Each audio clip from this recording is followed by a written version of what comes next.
After I became a millionaire, my daughter asked a question that shattered me. My name is Carolyn Whitmore. I'm the founder and CEO of Meridian Capital, a venture fund specializing in women-led startups across the country. I built my fortune from scratch, turning a $100,000 loan into a $200 million empire over 12 years. But this story isn't about spreadsheets or boardrooms. It's about the moment when all that success became a mirror, and I didn't recognize the woman staring back. It happened on a Tuesday evening in our penthouse overlooking Boston Harbor. The October light was pouring through the floor-to-ceiling windows, turning everything amber. The marble countertops, the Italian leather furniture, the crystal vases filled with white peonies that our housekeeper replaced twice a week. I was standing in the kitchen, still wearing my Armani suit from a morning meeting, pouring myself a glass of Sancerre, when my daughter Amelia walked in from school. She was 16 then, dark hair like mine, but softer somehow. She had her father's eyes, warm, questioning, impossibly kind. Before we continue, tell me in the comments where you're listening from. Like this video so this story reaches more hearts, and subscribe for the next journeys. Amelia dropped her bag by the island and looked at me with an expression I'd seen before but never fully understood. It was hesitation mixed with something deeper, something that made my chest tighten even before she spoke. "Mom," she said quietly, "can I ask you something?" I smiled, trying to read her mood. "Of course, sweetheart." She paused, her fingers tracing the edge of the marble. Then she looked up at me with those careful eyes and said, "When did you stop being happy?" The wine glass felt suddenly heavy in my hand. The question hung in the air like smoke, refusing to dissipate. I opened my mouth to answer, to laugh it off, to reassure her, to say something motherly and wise, but nothing came out.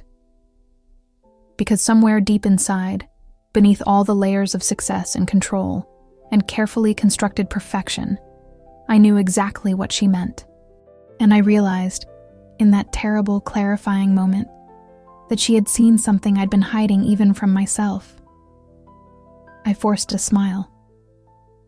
"What do you mean?" "I'm happy, Em. Look at everything we have." But she didn't look away. She just stood there, waiting, as if she knew I wasn't telling her the truth. As if she'd been waiting years for me to finally admit it. That was 3 months ago. And since then, her question has haunted every corner of this beautiful, expensive life I built. It followed me through merger negotiations and charity galas and quiet Sunday mornings when I woke up alone in our king-sized bed. It whispered to me in elevators and conference rooms and during long flights to San Francisco. When did you stop being happy? Because the truth, the one I wasn't ready to face, the one that would take me weeks to finally understand, was far more devastating than I could have imagined. And it had nothing to do with money, or success, or any of the things I thought mattered. It had to do with who I used to be, and what I gave up to become her. My mornings began the same way they had for the past decade. 5:30 alarm, 20 minutes of Peloton in the home gym overlooking the harbor, green smoothie prepared by our chef and left waiting on the counter, shower in the marble bathroom with rainfall fixtures imported from Milan, hair pulled back into the same sleek bun I'd worn since my first investor meeting 12 years ago. By 7, I was dressed, always a tailored suit, always neutral tones, always the diamond studs my mother gave me when I made my first million. By 7:15, I was in the back of the town car, reviewing pitch decks on my iPad, while Marcus drove me through the morning traffic toward our offices in the financial district. Everything was controlled. Everything was efficient. Everything was exactly as I had designed it. But after Amelia's question, I started noticing things I'd trained myself not to see. The way I held my shoulders, rigid, defensive, as if bracing for impact even in moments of rest. The way I smiled in meetings, wide and confident, but never quite reaching my eyes. The way I spoke to my team, measured, strategic, but never truly warm. I had become a woman made of glass and steel, beautiful from a distance, untouchable up close. One morning, about 2 weeks after that conversation in the kitchen, I was sitting in my corner office reviewing quarterly reports when my assistant Rachel knocked softly on the door. "Ms. Whitmore, your daughter's school called. Amelia left her art portfolio at home. She needs it for her college application review this afternoon." I glanced at my calendar. Back-to-back meetings until 6. "Can someone from the house bring it? Mrs. Chen is at the market and—" "Fine, I'll handle it." I stood, already calculating how to compress my lunch meeting into 30 minutes. I drove home myself, a rarity, and let myself into the silent penthouse. The portfolio was exactly where Amelia said it would be, leaning against her bedroom door. But as I picked it up, something slipped out from between the pages. A photograph. Old, creased at the corners, the colors slightly faded. I bent down to retrieve it, and my breath caught. It was me, but not the me I knew. This version of me was younger, 23, maybe 24, sitting on a weathered dock somewhere, wearing cut-off shorts and a paint-stained t-shirt. My hair was loose and wild, falling past my shoulders. I was laughing at something off camera, my head thrown back, completely unguarded. There was a sketchbook open in my lap, charcoal smudged across my forearms. I looked radiant, free, alive in a way I couldn't remember being in years. I turned the photograph over. On the back, in handwriting I barely recognized as my own, were 3 words: "Before everything changed." My hands were trembling as I slid the photo back into the portfolio. I didn't know Amelia had this picture.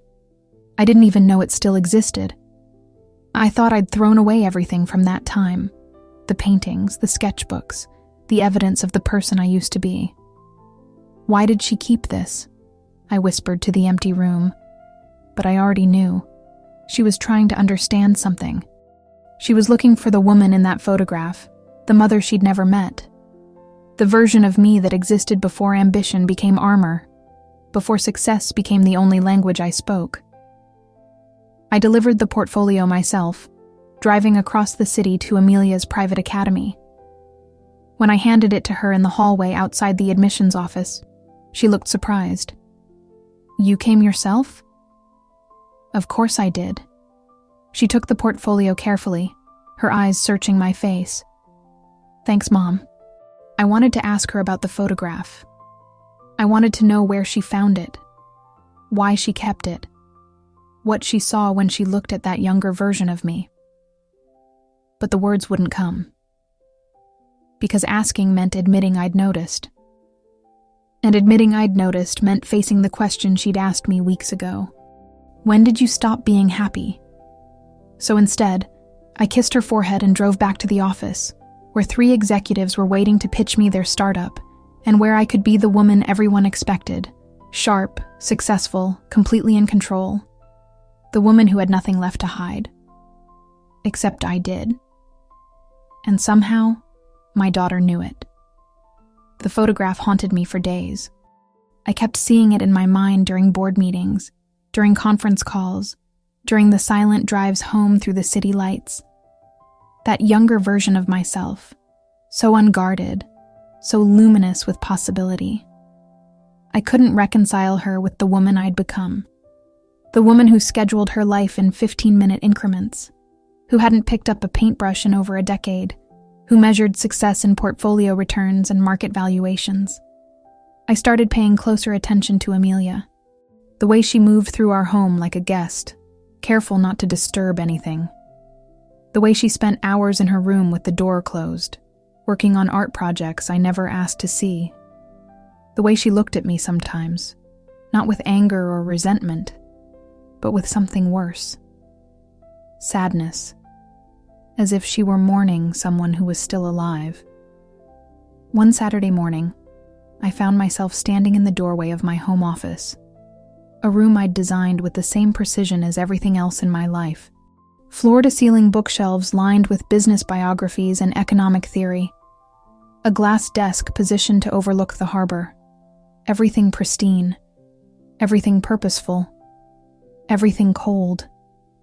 There was a closet in the corner I rarely opened. It held old files, tax documents from years ago, boxes of things I'd never quite thrown away, but never wanted to look at either. I don't know what possessed me that morning, but I found myself kneeling on the carpet, pulling out a box from the very back. Inside were remnants of a life I'd systematically erased. Sketchbooks filled with charcoal drawings and watercolor studies. Gallery opening invitations from small spaces in the South End. An acceptance letter from a summer residency program in Vermont, dated 15 years ago, before Amelia was born, before I met her father, before everything. I lifted out one of the sketchbooks and opened it carefully, as if it might crumble in my hands. The pages were filled with loose, confident strokes, landscapes, portraits, abstract compositions that pulsed with emotion and energy. They were good, better than good. They were alive in a way nothing in my current life was. At the bottom of the box was a letter.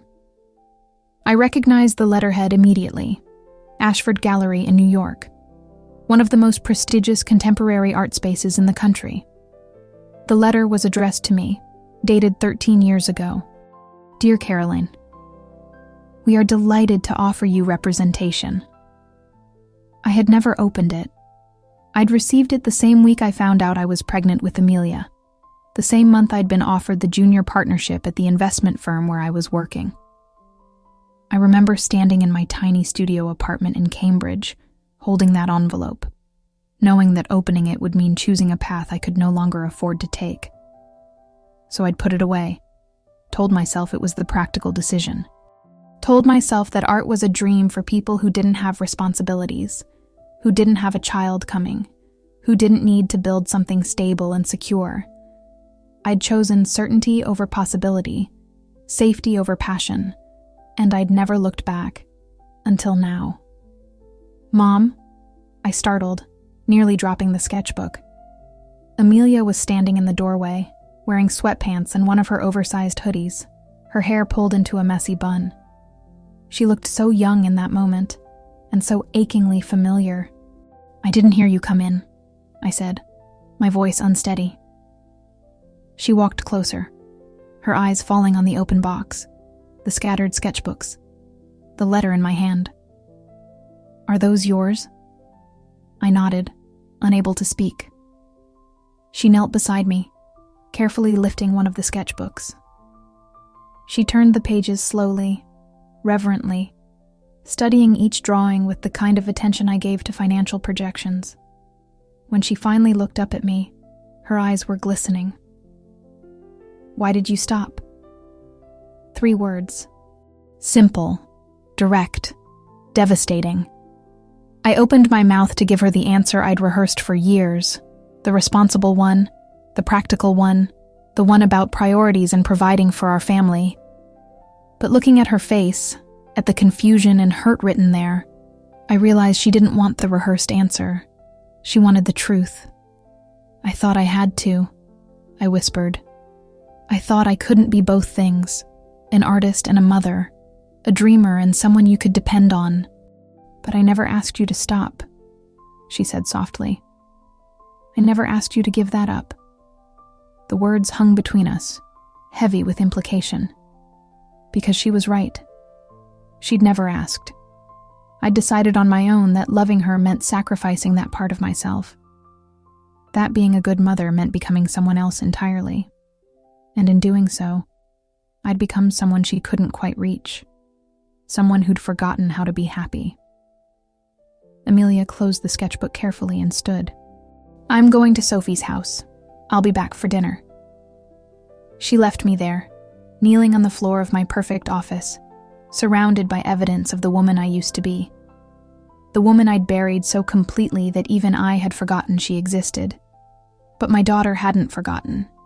She'd been searching for her all along, The following week, everything came to a head in a way I never anticipated. Amelia had been accepted to a summer arts intensive at the Rhode Island School of Design, a program she'd applied to without telling me. I found out when the acceptance packet arrived in the mail, thick and official, with a letter congratulating her on being selected from over 2,000 applicants. I was sitting at the kitchen island, still in my robe. A rare late morning, as I'd taken a personal day to catch up on emails from home. When I opened the envelope and saw what it was, my first emotion wasn't pride. It was fear.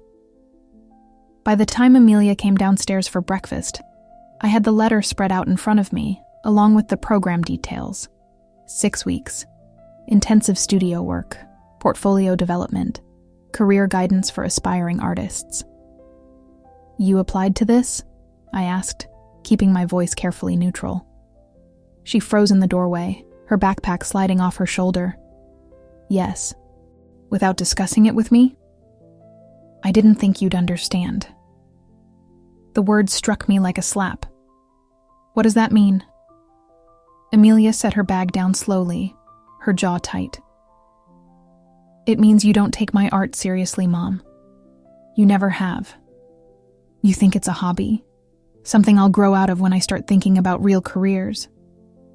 That's not fair, isn't it?" Her voice was rising now, all the careful politeness she usually maintained around me cracking open.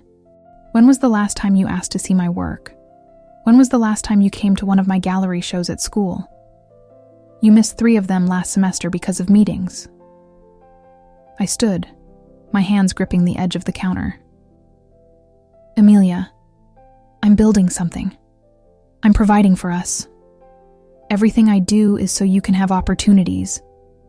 Opportunities you'd never let me take." She was crying now, tears streaming down her face. "You want me to be like you, successful and safe and completely miserable. But I'm not you, Mom. I don't want what you have." The words hung in the air between us, brutal and honest. "Is that really what you think?" My voice came out barely above a whisper. "That I'm miserable?" She wiped her eyes with the back of her hand, and when she looked at me, her expression was raw with something I'd been too afraid to name. "Pity. I think you don't even remember what it feels like to want something just because it makes you happy," she said quietly. "I think you've been running so hard toward success that you forgot to ask yourself if it's what you actually wanted. And I think..." Her voice broke. "I think you gave up who you were because of me, and now you resent me for it, even if you won't admit it." "No." The word came out sharp, definitive. "Amelia, no. I have never resented you." "Then why do you look so sad all the time?" she asked, her voice small now, almost childlike. "Why do you work 18-hour days and sleep alone in that big bed and smile like it hurts? Why did you hide all those paintings like they were something to be ashamed of?" I couldn't answer, because every question she asked was one I'd been avoiding for years, maybe decades. Every observation she made was something I'd felt but refused to acknowledge, even to myself. "The summer program," I finally said, my voice hoarse. "You want to go?" "More than anything." I looked down at the acceptance letter, at the program dates and requirements and costs. It would mean 6 weeks without her, 6 weeks of coming home to an empty penthouse, of having no one to pretend for, no one to justify my choices to. 6 weeks of facing the silence I'd been running from. "Then you should go," I said. Amelia stared at me, disbelief written across her face. "Really? Really?" She moved toward me, hesitant, then wrapped her arms around me in a hug that felt both desperate and distant, as if she was embracing someone she wasn't sure she knew anymore. I held her tightly, breathing in the scent of her shampoo, feeling the terrible weight of everything I'd lost without realizing I was losing it. When she pulled back, she looked at me with those questioning eyes, her father's eyes, and said, "I just want you to be happy, Mom. Really happy. Not the fake kind you do for investors. Then she grabbed her backpack and left for school, leaving me alone in the kitchen with the acceptance letter and the devastating realization that my 16-year-old daughter understood me better than I understood myself. I sank into the chair, my hands shaking. For the first time in years, I let myself cry. Not the controlled, dignified tears I'd allowed at my father's funeral, but deep, wrenching sobs that came from somewhere I'd locked away so completely I'd forgotten it existed. Because she was right, about all of it. I had given up who I was. I had chosen safety over passion. And somewhere in the process of building this empire, this perfect life, this version of myself that everyone admired, I had lost the one thing that mattered most. I had lost myself. And my daughter had been watching it happen for 16 years.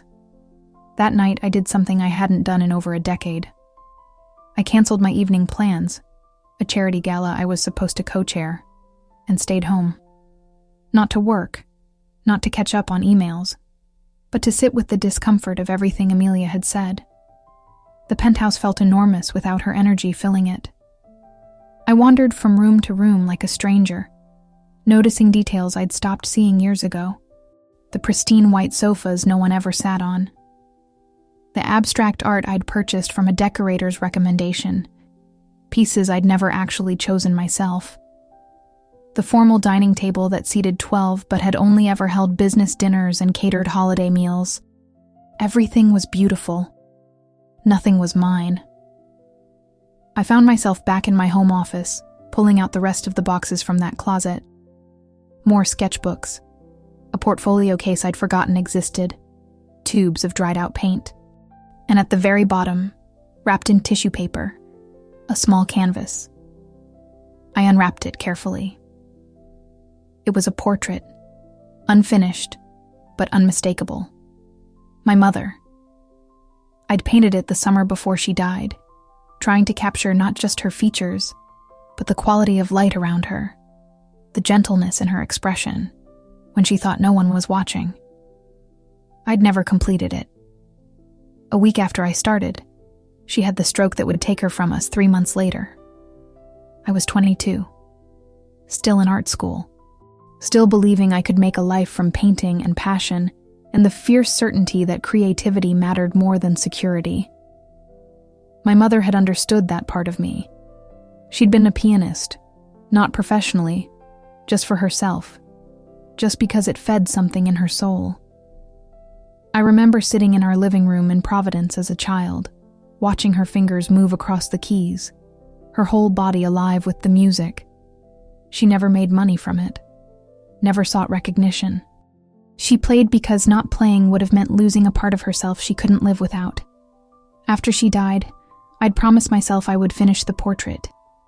But then my father's health declined. Then the bills started mounting. Then I had to choose between the Vermont residency and a steady paycheck. Then I got pregnant. Then. The excuses had accumulated like layers of paint, covering over the original image until I couldn't see it anymore. I set the unfinished portrait on my desk and stared at it for a long time. My mother's eyes looked back at me, partially rendered, full of a warmth and understanding I desperately needed now. "I don't know how to fix this," I whispered to her image. "I don't know how to be both things." But even as I said it, I knew that wasn't the real problem. The real problem was that I'd convinced myself I had to choose. That there was no room in a serious, responsible life for the parts of me that wanted to create for no reason other than the joy of creation. That being a good mother meant sacrificing every unpredictable, impractical piece of myself. I'd built my entire adult life on that belief, and my daughter had just shown me how profoundly wrong I'd been. My phone buzzed, a text from Amelia. "Staying at Sophie's tonight. Need some space? Love you." I typed back, "I understand. I love you too." Then I did something I hadn't done in 13 years. I opened my laptop, searched for art supply stores in Boston, and made a list. Canvas, paint, brushes, a new easel. Everything I'd need to start again. Not to build a career. Not to prove anything. Just to see if that part of me still existed. The part that could get lost in color and texture, and the pure, simple act of making something beautiful. I ordered everything for next day delivery. Then I opened my calendar and started canceling things. Not everything. I wasn't naive enough to think I could abandon my responsibilities. But the excessive networking dinners, the vanity board positions, the speaking engagements I'd accepted out of obligation rather than genuine interest. I started carving out space in my life, not knowing yet what I would fill it with, but trusting that I needed to try. When Amelia came home the next afternoon, she found me in the sunroom, a space I'd barely used since we moved in 5 years ago, setting up an easel by the windows overlooking the harbor. She stood in the doorway, watching me wrestle with the unfamiliar equipment, and I could see the question forming on her face before she spoke it. "What are you doing?" I turned to her, suddenly self-conscious, suddenly aware of how strange this must look. Her CEO mother in jeans and an old t-shirt, surrounded by art supplies, looking more uncertain than she'd probably ever seen me. "I don't know yet," I admitted, "but I'm trying to figure it out." She came closer, examining the supplies, the blank canvas, the palette of fresh paint I'd arranged with the same precision I brought to everything else. Then she looked at me with an expression I couldn't quite read. "Can I stay?" she asked quietly. "While you work?" I nodded, not trusting my voice. She settled into the armchair by the window with her sketchbook, and for the next 2 hours, we worked in comfortable silence. Her drawing, me fumbling with a medium I'd abandoned so long ago it felt foreign in my hands. The painting I attempted was terrible, clumsy, nothing like the confident work in my old sketchbooks. But it felt like breathing, after holding my breath for 13 years. When the light started to fade, Amelia looked up from her work. "Mom?" "Yes?" "I'm sorry if what I said yesterday hurt you. I needed you to know." I set down my brush and went to her, kneeling beside the chair so we were eye level. "You have nothing to apologize for. You were honest with me, and you were right." Her eyes filled with tears. "I don't want you to change for me. I want you to change for you." "I know," I whispered. "I'm starting to understand that." She reached out and squeezed my hand, and in that moment, I felt something shift between us. Not a repair exactly, but a recognition, a beginning. I wasn't there yet. I didn't have the answers, but for the first time in longer than I could remember, I was asking the right questions. The weeks that followed were strange and uncomfortable in ways I hadn't anticipated. I kept showing up, to my office, to my meetings, to the relentless demands of running a $200 million fund. But something fundamental had shifted. I was present, but I was also watching myself from a distance, noticing patterns I'd never questioned before. The way I armored myself each morning with that perfect suit and severe bun. The way I spoke in meetings, always controlled, always strategic, never vulnerable. The way I'd trained myself to see everything through the lens of ROI and risk assessment, even conversations with my own daughter. I'd become efficient, effective, successful, but I'd stopped being human. I started painting every morning before work, just 30 minutes, sometimes less. Terrible paintings at first, stiff and overthought, my hand remembering the mechanics but forgetting the feeling. But gradually, something began to loosen. A line here, a color choice there. Small moments where I stopped thinking and just responded to what the canvas needed. Amelia would sometimes join me, working on her own pieces in comfortable silence. We didn't talk much during those sessions, but the quality of the quiet between us had changed. It was no longer the silence of two people avoiding difficult truths. It was the silence of two artists, each absorbed in their own world, but companionably together. One evening, About 3 weeks before she was supposed to leave for Rhode Island, she looked up from her sketchbook and said, "There's something I need to tell you." My heart clenched. "What is it?" "The photograph I kept, the one of you on the dock. I found it 2 years ago in a box in the storage unit when we were looking for my baby albums. I almost didn't recognize you." She paused, choosing her words carefully. "You looked so different, so free, and I kept thinking about how I'd never seen you look like that in real life. Not once." Let me finish." Her voice was gentle but firm. "I started noticing things after that. How you never sang anymore, even though there are videos of you singing when I was little. How you never wanted to go to museums or galleries. How you'd change the subject whenever I asked about your life before you had me. And I realized..." She stopped, her eyes shimmering. "I realized you'd erased yourself. Completely. And I didn't know if it was because of me, or because of Dad leaving, or because you thought that's what successful people do. But I knew I was losing you, even though you were right there." I felt tears sliding down my face. "Why didn't you say something sooner?" "I tried, in small ways, but you were always so busy, so focused on the next deal, the next milestone. And I guess I was afraid that if I pushed too hard, I'd lose whatever small piece of you I still had." She wiped her eyes. "That's why I asked you that question. When did you stop being happy? Because I needed you to hear it. I needed you to realize what was happening before it was too late." I crossed the room and pulled her into my arms, holding her the way I should have been holding her for years. Not carefully, not politely, but desperately, gratefully, as if she were the most precious thing in my universe. Because she was.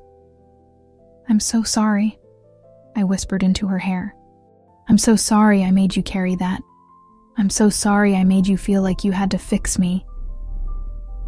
"I don't want to fix you, Mom. I just want to know you."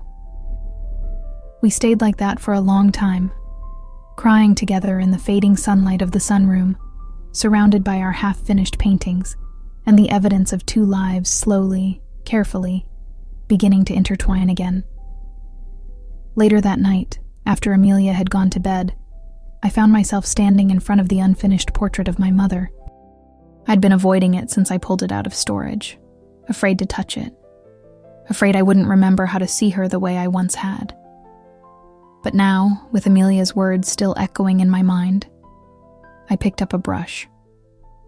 I worked through the night, not methodically or strategically, but instinctively, adding depth to her expression, warming the shadows, capturing the quality of her smile that I'd been trying to paint all those years ago.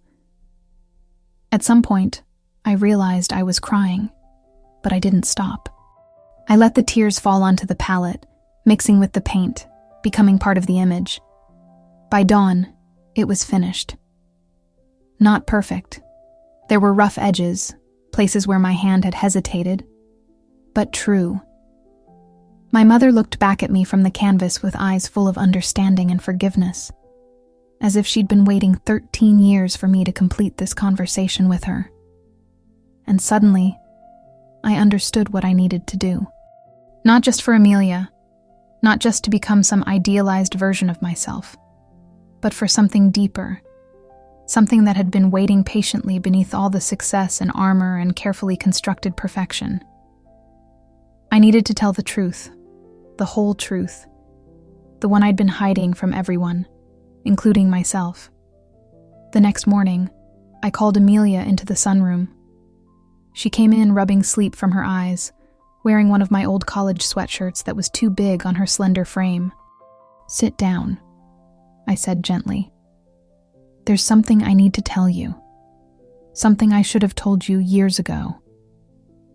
She settled into the armchair, suddenly alert, her eyes searching my face with that familiar mixture of hope and caution. I took a deep breath, feeling my heart hammer against my ribs. This was it. The moment everything would change. The moment I would finally stop running from the truth that had been chasing me for over a decade. The real reason I stopped painting, I began, my voice steady despite the trembling in my hands. The real reason I built this life, became this person. It wasn't what I've been telling myself all these years. Emilia leaned forward, her whole body tense with attention. It's time you knew everything. When I found out I was pregnant with you, I began, my voice barely above a whisper. I was 26 years old. I'd just been offered representation by the Ashford Gallery in New York, the kind of opportunity most artists dream about their entire lives. I'd also been accepted to that residency in Vermont. Everything I'd worked for was finally happening. And then I saw those 2 lines on the test, and my first feeling wasn't joy. I paused, letting the weight of that admission settle between us. Emilia's face was unreadable, but she didn't look away. It was terror, I continued. Pure, absolute terror. Because your father, we'd only been together 6 months. We barely knew each other. And when I told him, he said all the right things at first, but I could see the panic in his eyes. We tried him. We really did. But within a year, he was gone. And I was alone with you in that tiny apartment in Cambridge. And every single dream I'd had was slipping away. Emilia's eyes were glistening, but she remained silent, letting me speak. I made a choice then. I took the junior partnership at the investment firm because it had health insurance and a steady salary. I put away the paintings because I convinced myself I had to choose, art or security, passion or responsibility, the person I wanted to be, or the mother you deserved. And I chose you. Every single time, I chose you. But that's not the whole truth, is it?